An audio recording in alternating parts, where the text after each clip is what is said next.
when it's going through a technique like that. Okay? Any questions on that? Okay. It's like hitting a shark with a baseball bat, isn't it? It's useless. So we tend to go for through a series of vital points. The vital points are based on several things, right? Either joints in the human body that are weak, right? Or muscles that you can strike and paralyse, or vital organs and so forth, right? Okay, and you're looking at shutting off blood supply, paralysing nerves, etc. Right? And if you start off at the top of the head, you've got the fontanelle, right? Now that's where when you're a baby, you had this hole in the top of your head and you can see it beat, okay, and it eventually healed up.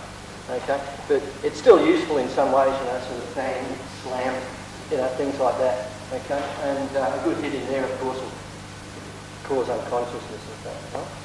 Okay, you don't often get the chance to hit somebody in there, but it does crop up occasionally. So, boom, right there, just right on the crown. Okay, and then you come down the head. You've got the temple. Yeah. Okay, temples are more or less.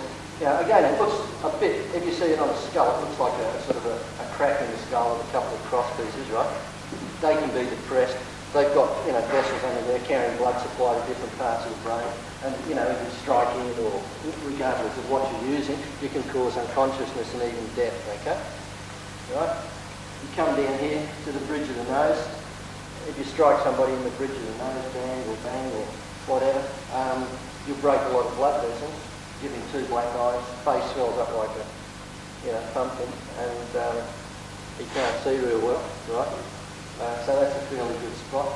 If you strike upwards here, most hits in the nose hurt because of the nerves that come down here and go into the teeth, right? Okay? Not so much that you're breaking much in here, it's just that sort of contact whack, right? If you strike up at an angle there, right? So at that type of an angle, so that you're coming up through the top of the back of his head, right? Although, regardless of what the Zendokai guys say, it's not possible to drive his nose bone through his brain like a nail, okay? But what you can do is, A, it hurts like hell because you're impacting directly on the nerves that are feeding the teeth in the upper jaw. And also, you can set up what's called a Lafort fracture, right? Because of the way the bone goes there, it tends to narrow as it gets up here. And if you set up a vibration in the bone, it becomes amplified the narrower the bone becomes. And you can create a break up here, right? And cranial fluid escapes. He thinks he's just got a dose of the snots, sort of thing, and blows it off. But actually, it's, cranial fluid seeping out and he's in a bad way, right? You've got the eyes. Eyes are very good, but sort of if you've got any sort of notion of sort of going strong and coming out with an orb on each fingertip, it doesn't work, right? Because they're fairly well protected. They've got a bony socket all around it and all this sort of gear, right? Okay? But they are good, even if you just get a quick flick in. You find most people, I used to do a lot of training years ago with boxers, and we put the gloves on, you throw punches at them, it wouldn't phase them, you throw punches around the head, they don't even blink. As soon as you take the gloves off and get strong, they start blinking, So, most people are fairly protected about their eyes. It's one of the fastest reflexes in the human body is the blink reflex. And we tend to go for sort of spears into the eyes, or if you've done a hit, then slip the thumb in. That's one of the easiest ways of actually getting an eye out, is like that. So, boom. But you can even knock an eye out. One of my instructors years ago in a fight hit a guy in the cheekbone with a palm strike, and press fractured the cheekbone, his eye fell out. Which would have been okay, but they were fighting on a couple of tables in a Chinese restaurant in Hong Kong. And when this other guy's mate saw him, they started a big free-for-all. He fell off the table and his eye got torn off. You've got the lower jaw. The nerves to the teeth come up there like that. So if you strike down in there, right, that's fairly painful as well. You can also use that for control holds if you've got people in headlocks and stuff like that, right? Okay. If you want to actually dislocate the jaw, right, you can strike down with what we call a tiger claw or fuzhou. Strike down like that, smash him in the jaw as you rake his eyes on the way through, right? And that'll press the jaw like that and dislocate it as the hinges, yeah? Okay? Right, you've got the ears. Right, ears are good. Okay. One of the guys in my club has got ears like jug handles, They're really terrific for grabbing the book, He might as well have had stainless steel handles put on the side of his head, right? But ears are good. They've got nerves and that. They're fairly sensitive inside, So, in an emergency, you can stick a finger, down there and sort of irritate them. Cigarettes are excellent. Spiros, anything like that. Okay. Then you come around to the back of the head, right? Anywhere up the spine, of course. can cause paralysis, but the higher you get, the better. If you're striking into the back, particularly up around there, right, you can sort of cause the vertebrae to sort of slice sideways and severe the spinal cord, cause anything from sort of, well, you know, total paralysis, which could be permanent, could be temporary sort of thing, right? They reckon that if you hit a guy properly on the back of the head like that, his eyes will fall out. I've never seen it done. And then coming into the neck, right? Neck's a fairly good target for most things, right? Okay, because in the front you've got the windpipe. Hit him in the windpipe, you know, bang or whatever, he can't breathe, lack of air, falls down. Okay, you've got the carotid sinuses carrying blood supply to the brain. You strike into there and you affect what's called the baroreceptors, and the blood pressure in his brain drops to about zilch and he falls over. Right? And if you come in between the two, in there you've got various things like the vagus phrenic nerve, for example, which controls, or, you know, goes into all the vital organs. So if you get somebody with, say, like a tiger claw, you know, which a tiger claw is a hit to soften up and then a convulsive clench into there, it affects his windpipe, his carotid sinus, right, his jugular vein and his phrenic nerves. So as well as getting a big hurt in his throat, not being able to breathe, blood pressure in his brain dropping to zero, he gets a big shock down here as well from the effect of the phrenic nerve. Right? Up here, just under the ear, of course, you've got the little stylus of bone there, mastoid process here. That's good for, you know, sort of close-in work, you know, sort of, you know, just to control the guy, right? Okay, if you want him to move over that way, so you can jam it in there. You can all feel that underneath if you just stick your hand in your ear, you feel that bump under your ear, and just press in underneath it, right? Okay?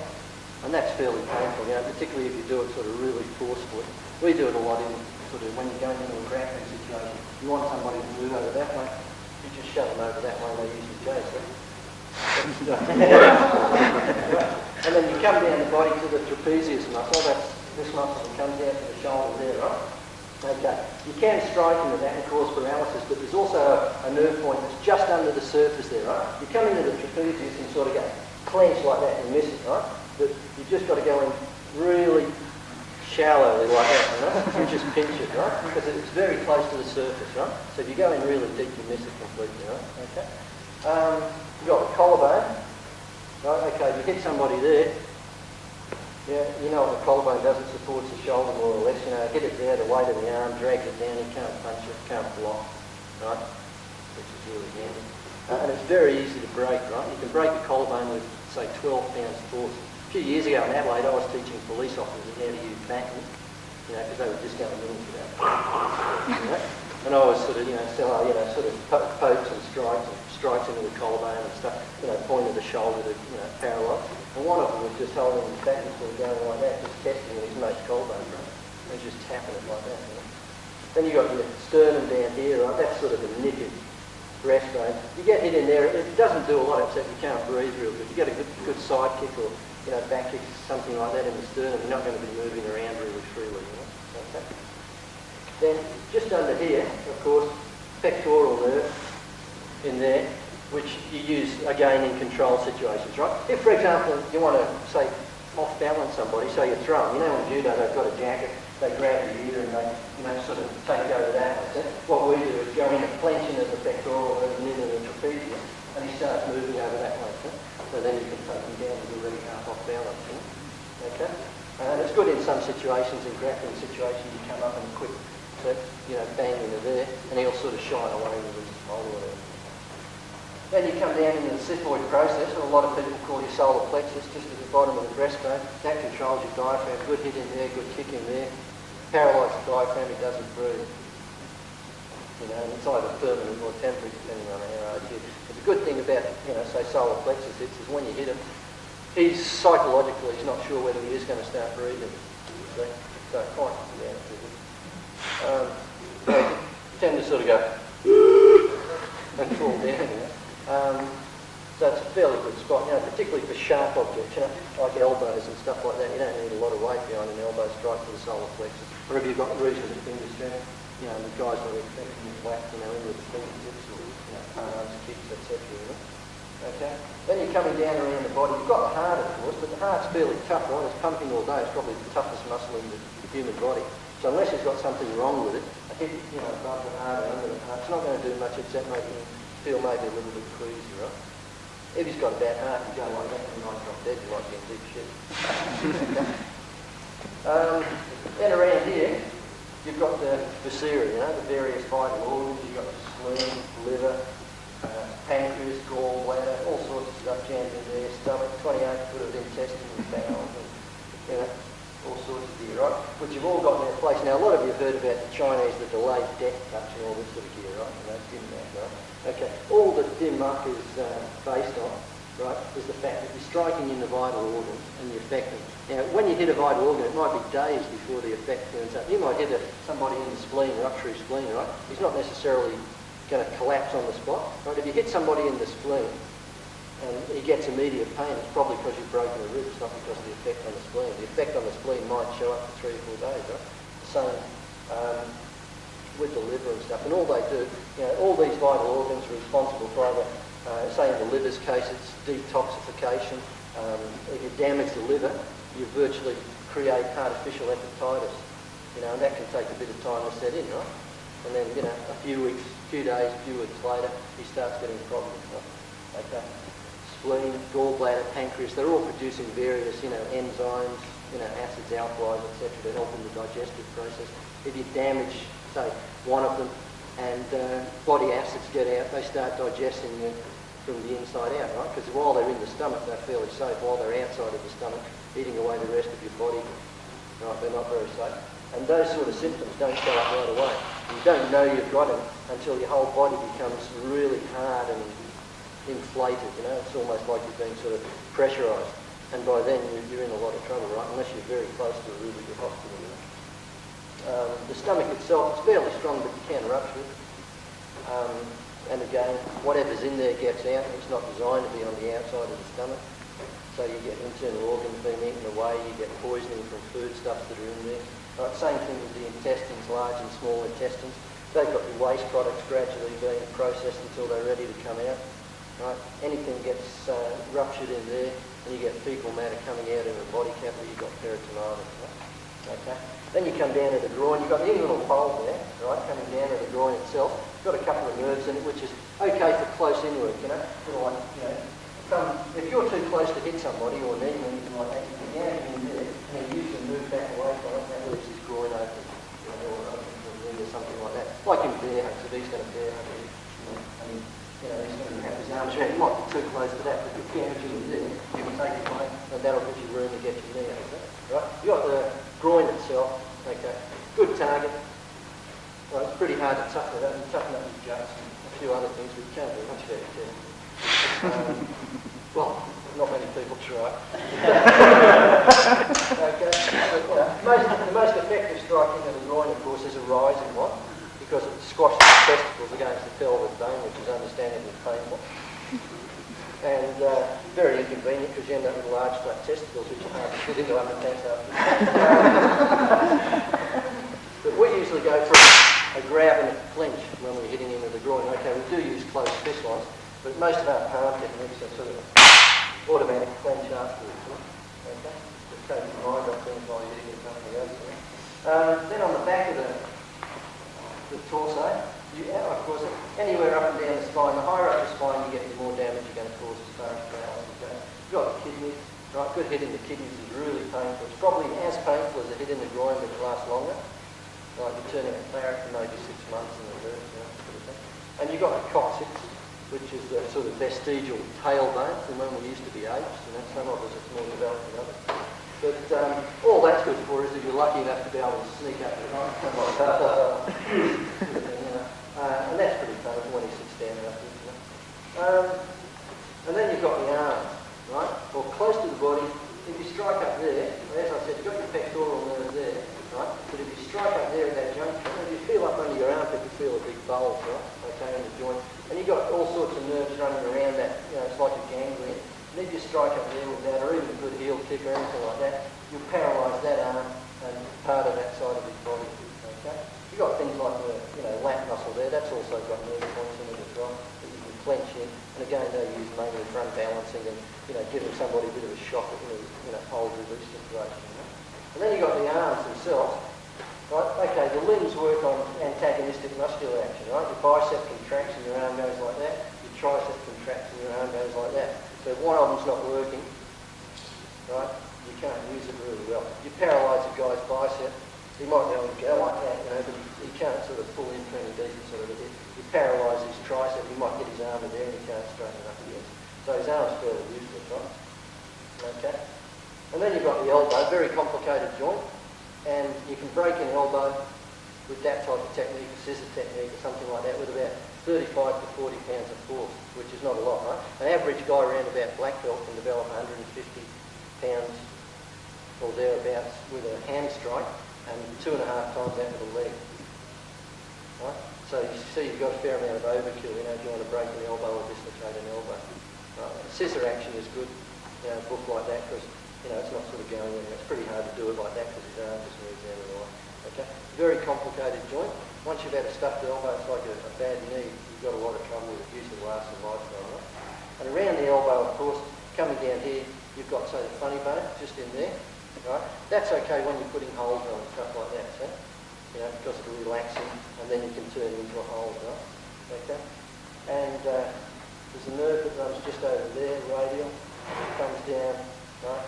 There, you can get it like that, but that's best for strikes, it's sort of ball bang, particularly a rolling strike that comes in, instead of sort of cutting straight in, that'll still affect it. But it seems to work better if you've got a strike with a like that, okay? And if you hit that really hard, it paralyses his arm from there down. You can't clench his fist or anything, right?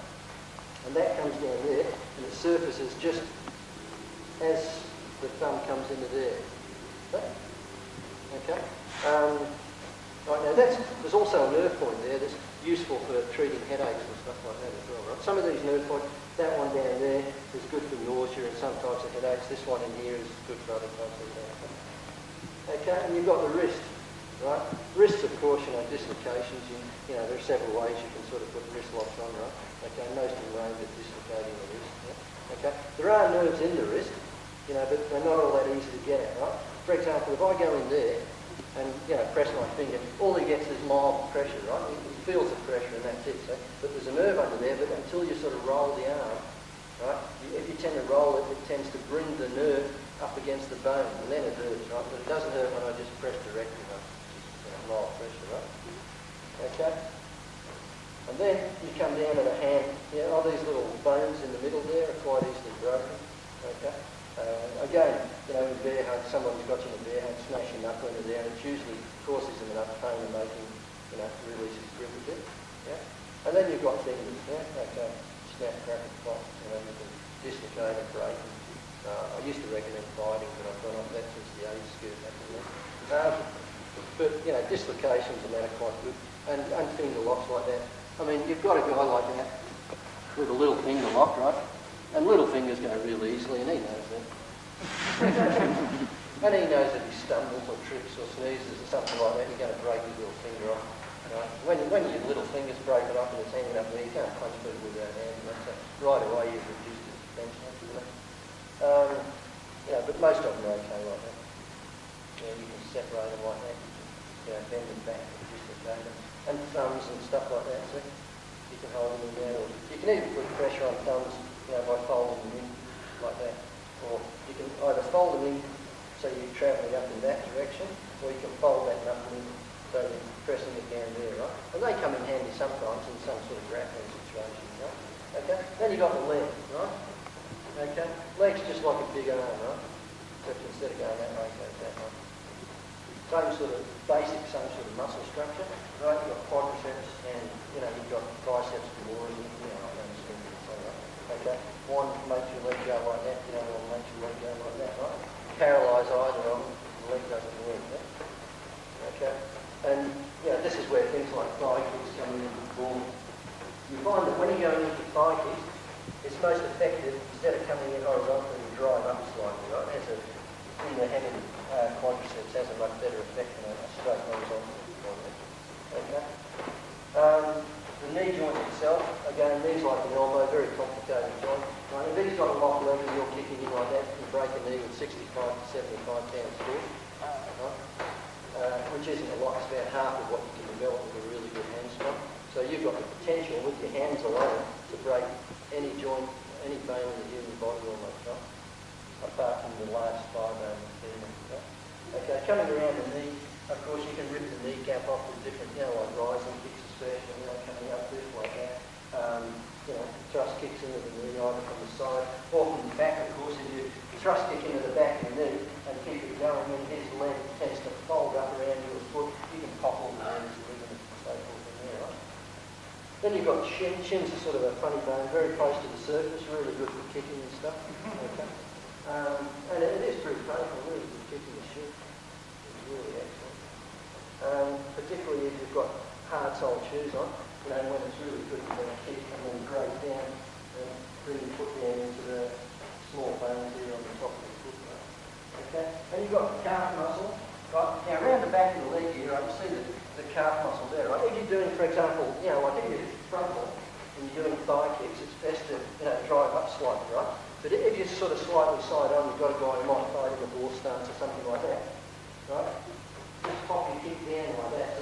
So if you pop it, hold it onto the fence like balancing, right? But if you pop it down, like that, right? Gets him in the top of the calf, paralyses his calf muscle, and if you do it really hard, he goes down like he's being shot, right? And you can't get up again, because his leg doesn't work, right? Okay? Then you come down to the foot, okay? Good for stand kicks, here like that. If you get his shoes off, you could break his toes, but And you've got the Achilles tendon. Yeah? Achilles tendon's sort of fairly hard to get unless you've got really big heavy boots to creep up behind and go walk.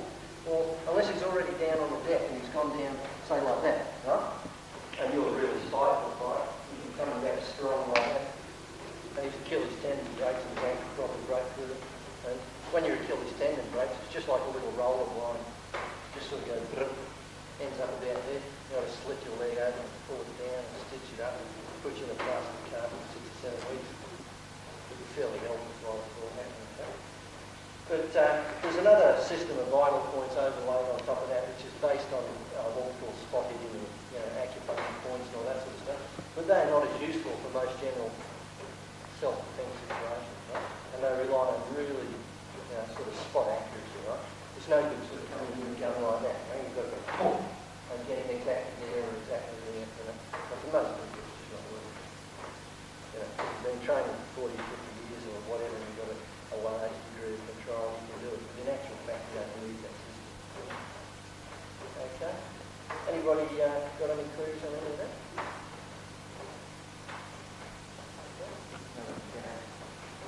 So it's fairly easy. No matter where you're going, it's easy to get something, right? But we tend to go for sort of specific weapons, like a lot of Chinese styles use what they call dragon fist, which is like that. Or they use phoenix eye, which is like that, for spot hitting, sort of, instead of hitting with a flat fist like that, and strike with a one knuckle fist because it's much more concentrated. You'll strike with a flat fist like that, right? That has a really good effect, of course, because if you're striking with a flat fist, that might be 4 inches by 2 inches, 8 square inches. You're hitting with a force of, say, 100 pounds, and you're only getting, say, about 12 pounds per square inch pressure. Whereas if you're hitting with the phoenix eye, you've got about half an inch if you're lucky, is contacting with the man. So the actual pressure behind that, if you're hitting with 100 pounds, it's 200 pounds a square inch. And it's really easy to injure people with that, because we do chop jewelry, which is like that. And I was demonstrating it a few years ago, and I just happened to go whack like that. And, no harder than that, and I stuck it in this guy's ribs, and I made a bad sinus problem. I was taking antihistamine, my control, and that's my story. And broke 3 ribs, and all I did was sort of whack like that. So, that concentration is fairly good if you can get it. And we don't like that. If you've got really strong fingers, of course, Zendo kind of guys know that if you stab a guy in the guts like that, he gets really strong and grabs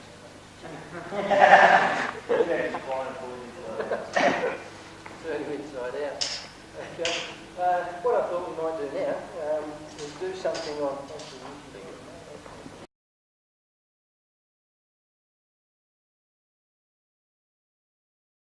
with the grind kick, I'll hook it, then move in, and bang, something like that, right? Or as it's coming in, hook, bang, bang, hook, with a short kick. Right, so we might do a couple of those, right? So as this one comes in, knock it aside, bang, into there, bang, bang, and then a shin kick into the groin. Right, or he comes in, 1, 2, come in, poof, there's your bend your nose. Okay? You can also do those type of things. For example, if I'm here and the opponent's coming in with, say, a roundhouse kick to my thigh, right? Either take it up, bang in, and in, right? So that more or less dissolves the force of the kick. So instead of it coming in there and damaging the thigh, right, by taking it off, right, and then closing in. If he does come in with a really powerful kick behind the knee, to take your own like that, and bang in like that, right? Sometimes you can even use leg technique, leg locks and so forth against high kicks, so like a side kick for example, right? Where you might be here and he's shooting up a side kick to the head, right? Yeah? Just to lean out of the way. What is that? Front kick into the muscle, just there, right? So you just lean out of the way and just pop up with a slightly rising kick so it comes into the leg at 90 degrees, okay? Now sometimes you might have guys too, we'll just go on a bit of defence against things like sweeps. You may have a guy who's sweeping you around like that. Okay, sometimes you can lift up and just get out of the way so that as he goes past, you're out of damage and then you can close in the ball or whatever, right? But if he does happen to catch you, he drags your foot out, right? Then go with it. And again, come back and all roll like that, right? So we might do a few of those low kicks like that. Either block and kick in, into the groin, or block, flip in, following with a shin kick, or a take down on the support leg. Or you can even block in as it comes in, block in, and then come up with a round kick, something like that, okay? But just use that front leg for a defence, right?